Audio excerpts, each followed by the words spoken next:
नमस्कार दोस्तों, जय हिंद। मैं निपुण आलम बैन आप सभी का अन्य अकेडमी में स्वागत करता हूं। और दोस्तों, हमारा जो इंटरनेशनल एजेंडा रहता है वीकली, आज उसी की अगले सीरीज में दोस्तों मैं आपके साथ हूं। इस वीक की जो खास खास खबरें रही दोस्तों, उसको देखते हैं कि क्या क्या इंपॉर्टेंट हमारी न्यूज रही हैं, उनको दोस्तों हम देखते हैं। जो दो तीन न्यूज रही, सबसे पहला न्यूज तो दोस्तों जो रही वो यूएई को लेकर रही।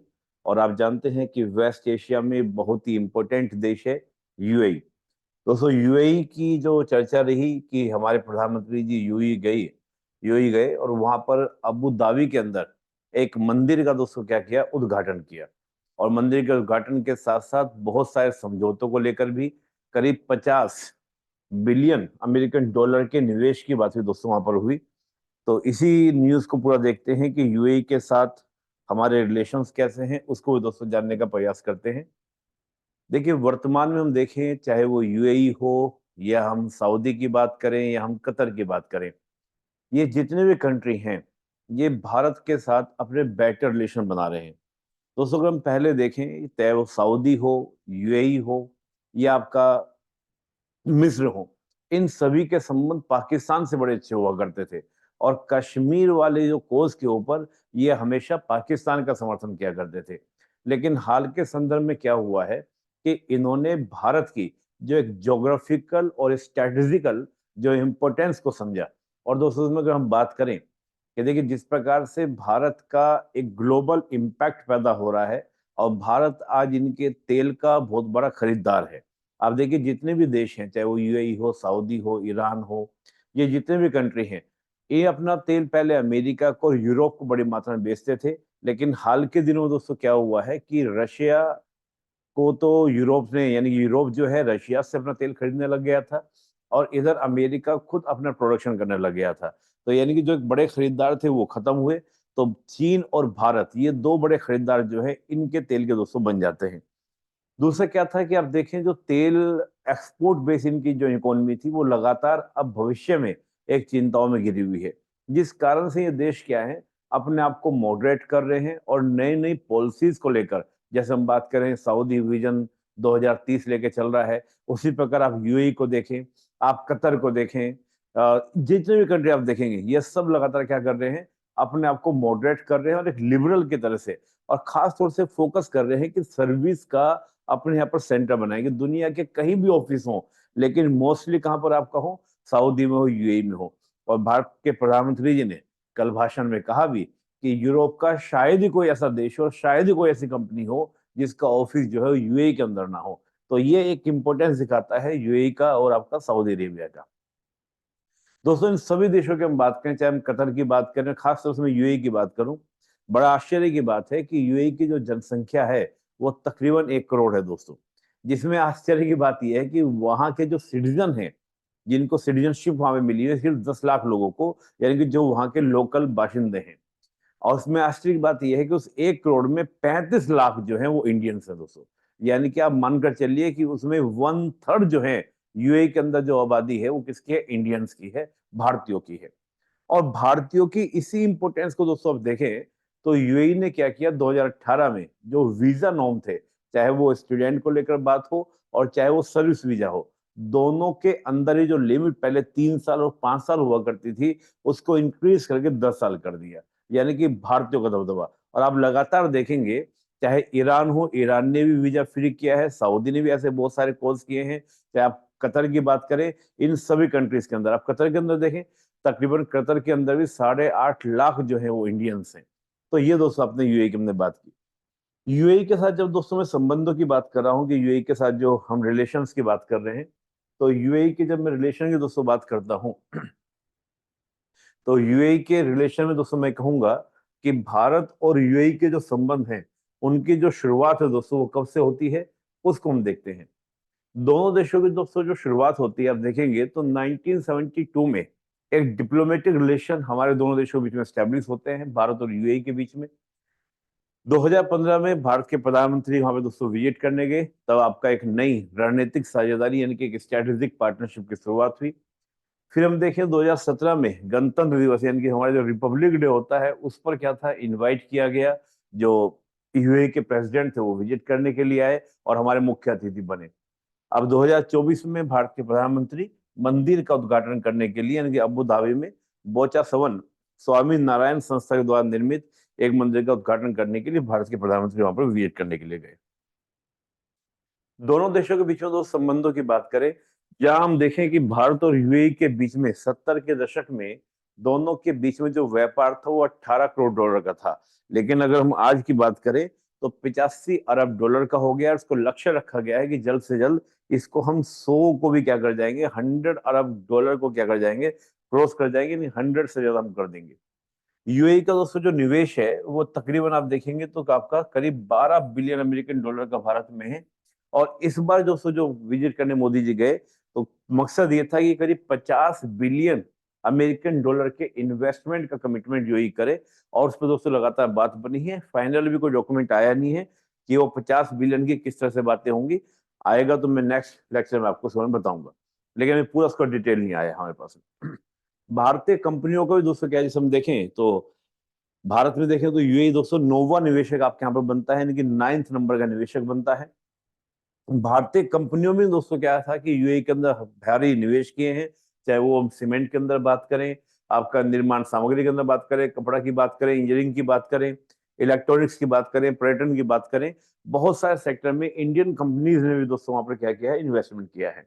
और खास बात यह है कि जितने भी हमारी ओर से इन्वेस्टमेंट हुए हैं वो संयुक्त उद्यम के रूप में या फिर विशेष आर्थिक क्षेत्र के रूप में विनिर्माण इकाइयों में हुए हैं। जब हम बात करते हैं संयुक्त उद्यम के रूप में, यानी कि हमारी कंपनी ने यूएई की कंपनियों के साथ साझेदारी की और साझेदारी करके वहां पर निवेश किए, कुछ सेल्स के अंदर निवेश किए, तो यानी कि इंडियंस भी वहां पे क्या कर रहे हैं दोस्तों, निवेश कर रहे हैं। और ये भी बड़ी बात है कि हमारे इंडियंस में आज इतनी क्षमता है कि वो दूसरे देशों में जाकर निवेश कर सकते हैं। भारत ने दोस्तों जो अभी अपनी एफटीए रणनीति, यानी कि जो हमारा एक एफटीए जो हमारी अपनी पॉलिसी बनाई है, फ्री ट्रेड एग्रीमेंट, उसमें हमने काफी सारे चेंजेस किए हैं। उन चेंजेस को लेकर दो देश बहुत ही उत्साहित हैं। इसमें हमने पहले नंबर पर यूएई को रखा है, उसके बाद हमने यूके को रखा है। यानी कि अब जो हम फ्री ट्रेड दुनिया के साथ क्या करते थे उसमें हमने काफी सारे दोस्तों क्या चेंजेस किए हैं, जिसमें हमने पहले नंबर पर यूएई को रखा है। ये भी बड़ी बात है कि हम पहले उत्साहित हैं कि यूएई के साथ हमारे क्या हो, फ्री ट्रेड एग्रीमेंट हो। उसके बाद दोस्तों यूके, बाकी और भी देश है, यूरोपीय संघ है, ऑस्ट्रेलिया है, कनाडा है, इसराइल है, खाड़ी सहयोग परिषद यानी कि आपका जीसीसी जो है, उनके साथ भी हम करने का प्रयास करें। लेकिन नंबर 1 पर यूएई, ये भी दिखाता है कि यूएई का इंपॉर्टेंस हमारे लिए क्या है। दोस्तों जो यूएई का विजन 2021 है उसके साथ भी भारत मिलकर चल रहा है। जैसे हम देखें सऊदी का भी जो विजन 2030 है उसमें भी भारत क्या है, साथ में मिलकर चल रहा है सऊदी के। उसी तरह आप देखें तो यूएई के साथ भी जो विजन 21 है उसके साथ भी दोस्तों क्या है, भारत मिलकर चल रहा है। दोनों के बीच में दोस्तों हम देखें तो जैसे मैं वीजा का बताया था कि जो स्पेशलिस्ट का वीजा है 3 साल से बढ़ाकर उसने 10 साल कर दिया है, और स्टूडेंट वीजा जो 1 साल हुआ करता है उसको 5 साल का कर दिया है। और ऐसी इन्वेस्टमेंट की हम बात करें दोस्तों, यूएई ने कह दिया कि देखिए पहले यूएई क्या कहता था कि आप हमारे यहाँ पर 49% इन्वेस्टमेंट कर सकते हैं। जैसे भारतीय जो इन्वेस्टमेंट करते थे 49%, 51% यूएई की कंपनियों का इन्वेस्टमेंट होता था किसी भी कंपनी के अंदर, 49% इंडियंस कर सकते थे। लेकिन 2018 में यूएई ने कहा कि आप 100% इन्वेस्टमेंट कर सकते हैं हमारे यहाँ पर। दोनों के बीच में दोस्तों ऊर्जा सहयोग की बात करें यूएई का दोस्तों काफी इंटरेस्ट है भारत के अंदर स्ट्रेटेजिक रिजर्व बनाने को लेकर। और भारत में दोस्तों हैवी मात्रा में क्या करता है, अपना ऑयल रिजर्व की हम बात करें तो वो दोस्तों बनाने के लिए हमेशा हमको फंड्स देता है। और मंगलुरु में हम देखें तो मंगलुरु जो है वहां पर दोस्तों अपना जो स्ट्रेटेजिक रिजर्व है उसके लिए हमने स्टोरेज भी दोस्तों बनाई है। हम दोनों के बीच में अगर स्ट्रेटेजिक रीजनल पार्टनरशिप की बात करें तो I2U2, ये बहुत बड़ी बात है। I2U2, I2U2 का दोस्तों मतलब क्या है आपका, I2U2 का मतलब है इंडिया, इजराइल, यूएई और यूएसए।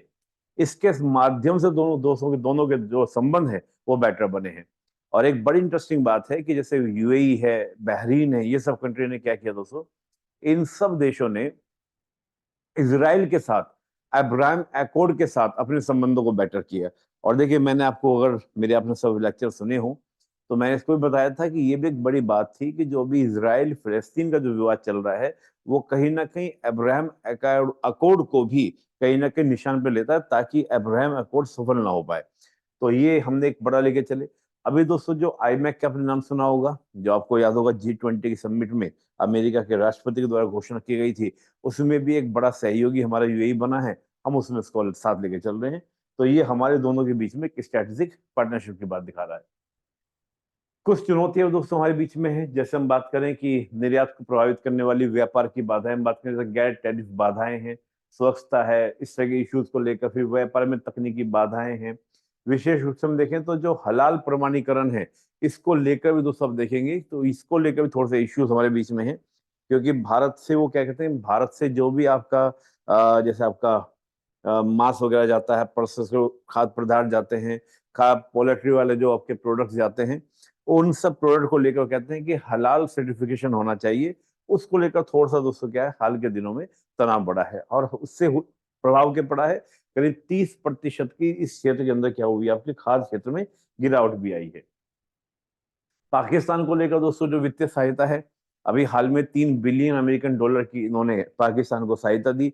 और हम हमेशा तनाव में रहते हैं कि भाई इस सहायता से पाकिस्तान कहीं ना कहीं भारत के विरुद्ध भी कुछ ना कुछ कार्य करेगा। यानी कि जब कश्मीर के मुद्दे को लेकर, टेररिज्म को लेकर, मिलिटेंसी बढ़ाएगा, उसको लेकर चिंता रहती है।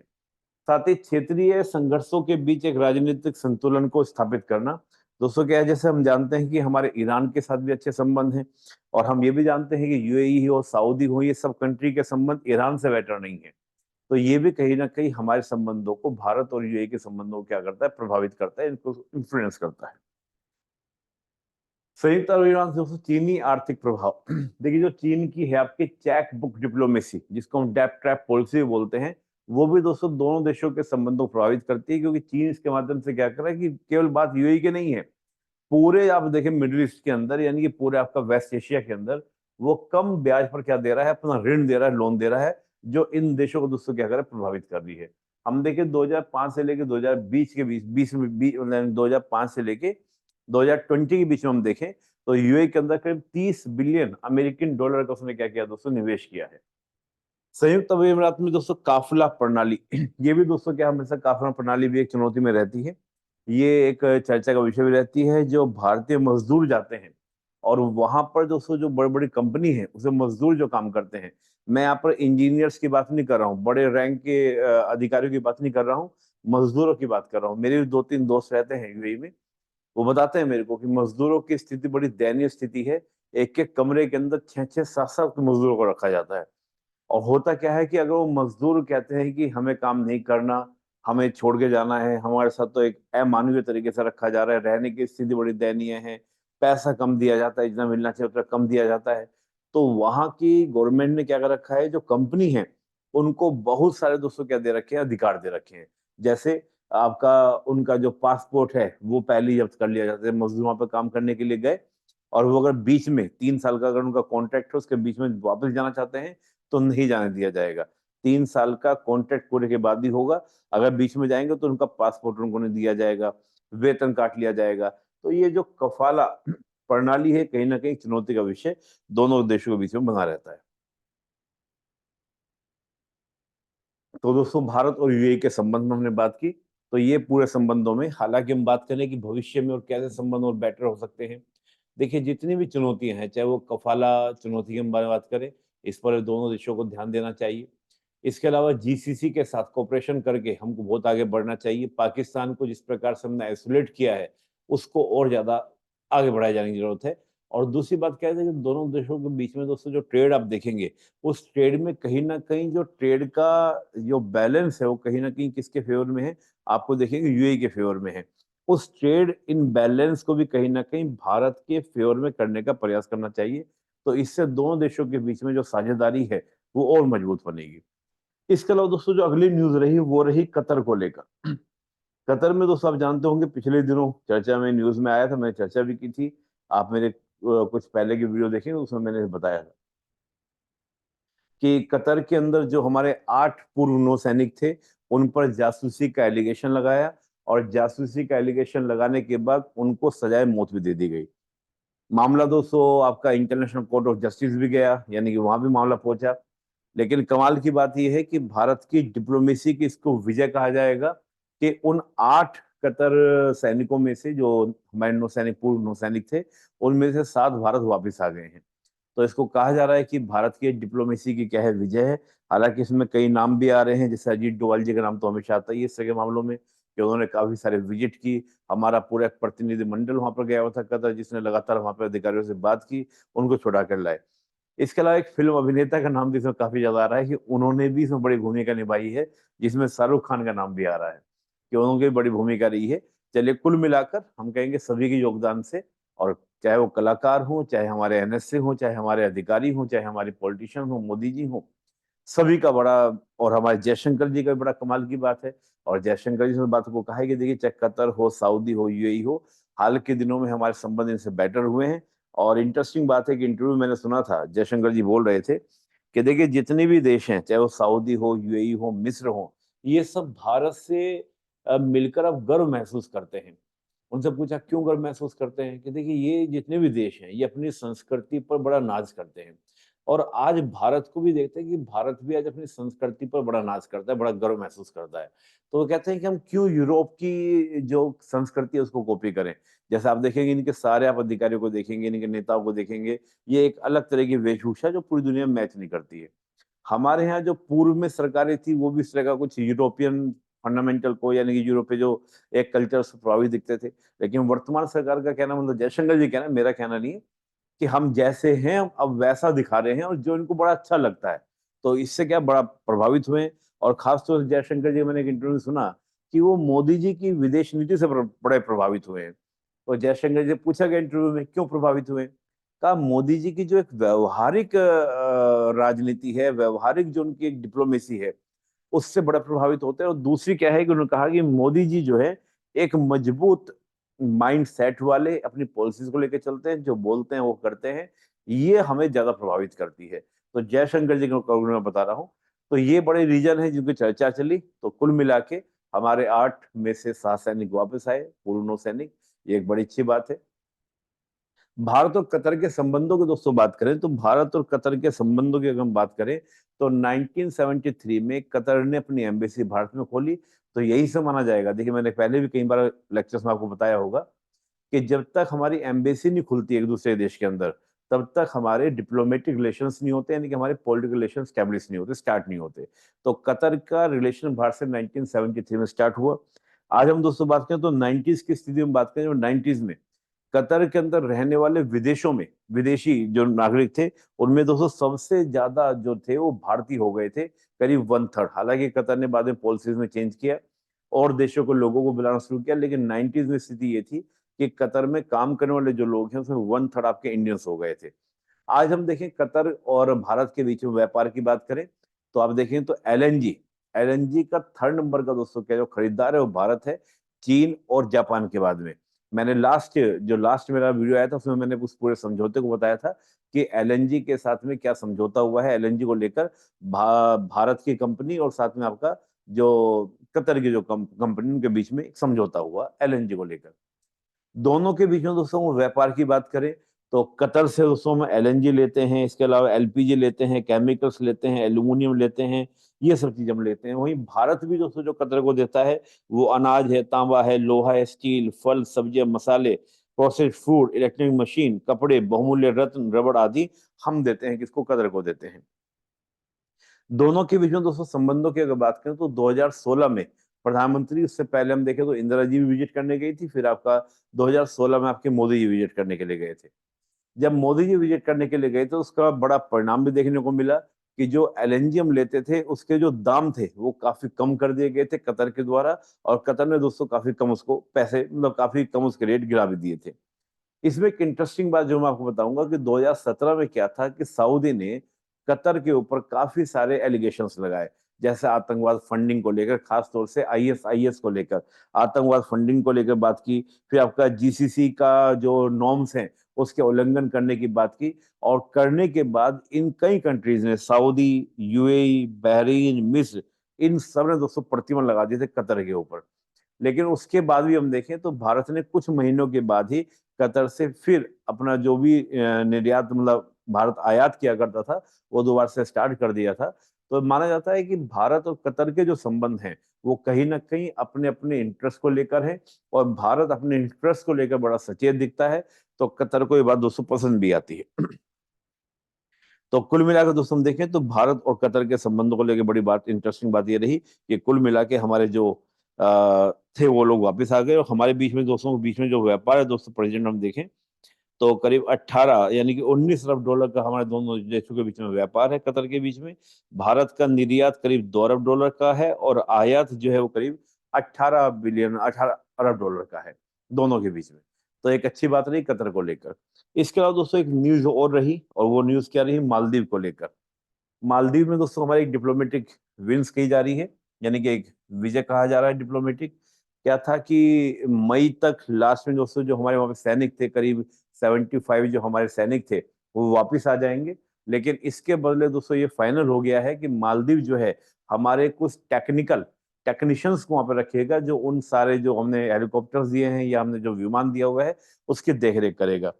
इंटरेस्टिंग बात यह है कि उसमें एक बात में नॉर्म्स में जोड़ा गया है कि जितने भी लोग हैं जो वहां पर जाएंगे मालदीव के अंदर, वो एक्टिव सर्विस में नहीं होने चाहिए। अब ये बात भी तय है कि भाई वो मैकेनिक जो होंगे वो आम आदमी तो होंगे नहीं। जाहिर सी बात है, वो जब फोर्स के वहां पर आपका हेलीकॉप्टर है, फोर्स के वहां पर आपका जो प्लेन है, वो दोनों दोस्तों कौन से हैं, जो फोर्स के हैं। तो जैसे फोर्स के अधिकारी जाएंगे, तो मालदीव ने कंडीशन ये लगाई है कि जो एक्टिव सर्विस में है वो ना आए, रिटायर आ जाए या कोई और आ जाए। तो ये कहा जा रहा है कि इनडायरेक्टली हमारी सेना वहां पर रहेगी, भले ही जो प्रेजेंट में एक्टिव फोर्स है हमारी वो वापिस आ जाए 75, बाकी हमारी इनडायरेक्टली यानी कि हमारे टेक्नीशियंस वहां पे रहेंगे। तो ये दोस्तों भारत के ऊपर एक बड़ी बात कही जा रही है। इसमें दोस्तों एक बड़ी इंटरेस्टिंग बात ये है कि ये बात मालदीव का जो आप रुझान देख रहे थे कि ये चेंज क्यों आया, कि उनकी जो पॉलिसी में चेंज क्यों आया, कि आप देखते हैं मोइजू तो एकदम लगातार पूरा क्या ना आग उगल रहे थे। मालदीव के कई नेताओं ने, 3 पॉलिटिशियन ने मोदी जी के ऊपर लक्षद्वीप की यात्रा के बाद इस प्रकार के कमेंट किए, तब भी आप देखें। उसके बाद मालदीव के जो प्रेसिडेंट है वो चीन विजिट करने के लिए गए, चेंजेस क्यों आए। दोस्तों अभी हाल ही में जनवरी में क्या हुआ है कि मालदीव की जो कैपिटल है माले, उसके अंदर उस वहाँ म्यूनिसिपैलिटी के इलेक्शन हुए हैं, जैसे हमारे यहाँ भी होते हैं उस। और देखिए मालदीव के लिए बहुत बड़ी बात है कि 6 लाख से 7 लाख की आबादी है उनकी, और बहुत बड़ी आबादी, करीब आप देखेंगे तो करीब आधी आबादी उनकी माले में ही रहती है। और माले के अंदर जब चुनाव हुए तो दोस्तों जो वहां पे आज प्रेसिडेंट आपकी विपक्षी पार्टी है, मालदीवियन डेमोक्रेटिक पार्टी, जिसके अध्यक्ष जो है सोली साहब है। सोली साहब यानी कि जिसके पुराने जो आपके एक्स प्रेसिडेंट थे, और जिनके इंडिया के साथ बेटर रिलेशंस कहे जाते थे, माने जाते हैं। प्रेसिडेंट वालों को थोड़ा सा चीन की ओर रुझाव रहता है, इनको प्रो चाइनीज बोला जाता है। वो पार्टी दोस्तों में चुनाव जीती है। तो इसने कहीं ना कहीं मालदीव को दोस्तों क्या कि झुकने के लिए मजबूर किया। और दूसरा क्या था कि देखिए मालदीव के ऊपर बहुत ज्यादा कर्ज है चाइना का। आईएमएफ ने भी चेतावनी दी है कि अगर मालदीव अपनी नीतियों में परिवर्तन नहीं करता है तो मालदीव को गंभीर परिणाम भुगतने होंगे। और हमें देखा भी होगा जिस प्रकार से लक्षद्वीप मालदीव वाला जो इशू चला था, पूरा कंट्रोवर्सी चली थी, उसमें भारतीयों का ये माना जा रहा था कि काफी कम भारतीय मालदीव विजिट करने के लिए जाएंगे। तो ये कहीं ना कहीं मालदीव की अर्थव्यवस्था पर क्या होगा, निगेटिव इम्पैक्ट डालेगा। इसको लेकर मालदीव का जो नजरिया है थोड़ा लिबरल हुआ है। इसके अलावा दोस्तों एक न्यूज और रही, और वो न्यूज क्या रही कि श्रीलंका और मॉरिशस, इन दोनों देशों में दोस्तों क्या है, अपने यहाँ पर जो हमारा यूपीआई यानी कि जो हमारा रुपये कार्ड है और यूपीआई जो है, उसको दोस्तों क्या किया है, स्टार्ट करने की सहमति दे दी है। अब श्रीलंका मॉरिशस में अगर आप जाएं तो अपने इसी यूपीआई पेमेंट के थ्रू ही आप श्रीलंका मॉरिशस में क्या कर सकते हैं, यूपीआई सेवाओं का आनंद ले सकते हैं। आपको जरूरत नहीं है अलग से कुछ लेके जाने की। आप अपना सिंपल फोन लेकर जाइए, इसी फोन से आप मालदीव श्रीलंका और मालदीव के अंदर क्या कर सकते हैं, श्रीलंका मॉरिशस के अंदर क्या कर सकते हैं, शॉपिंग कर सकते हैं जो आपको करना हो। कोई इशू की जरूरत नहीं है। तो वहां पे जैसे हम क्या करते हैं, किसी कंट्री जाते हैं तो वहां पर हमको करेंसी एक्सचेंज करना पड़ता है। अब उस करेंसी एक्सचेंज करने की कोई जरूरत नहीं है। इससे श्रीलंका और मॉरिशस के साथ दोस्तों क्या होंगे, हमारे संबंध अच्छे बनेंगे। एक न्यूज दोस्तों और रही, वो रही पाकिस्तान को लेकर। आप जानते हैं कि पाकिस्तान में पीटीआई के जो निर्दलीय कार्यकर्ता थे उनके पास में बहुमत ज्यादा था। बहुमत तो नहीं, लेकिन आपका सीटें ज्यादा थी। लेकिन जो दूसरी पार्टी है पीएमएल नवाज और पीपीपी, जो बिलावल भुट्टो की जो पार्टी है, इसको लेकर वो वहां पहुंच थी कि वहां पर कौन सरकार बनाएगा। लेकिन ये फाइनल हो गया है कि पीएमएल नवाज यानी कि जो नवाज शरीफ की पार्टी है, और दूसरा जो आपका पीपीपी है, वो दोनों मिलकर अलायंस गवर्नमेंट बनाएंगे, जिसका जो अध्यक्ष होगा यानी कि जो पीएम बनेंगे वो शहबाज शरीफ बनेंगे, ना कि नवाज शरीफ बनेंगे। और आप मेरा अगर लास्ट लेक्चर को सुन लेंगे, इससे पहले जो मेरा नेक्स्ट लास्ट संडे में जो वीडियो आया था, मैंने उसमें आपको पहले ही भविष्यवाणी की थी। ये न्यूज कल की है, जो कल ये फाइनल हुआ है, और आप उसको देख सकते हैं। वीडियो को मैंने बता दिया था कि पीटीआई यानी कि इमरान खान को पावर मिलने वाली नहीं है। पावर मिलेगी तो पीएमएल नवाज पार्टी को मिलेगी, क्योंकि वो आर्मी सपोर्टेड है।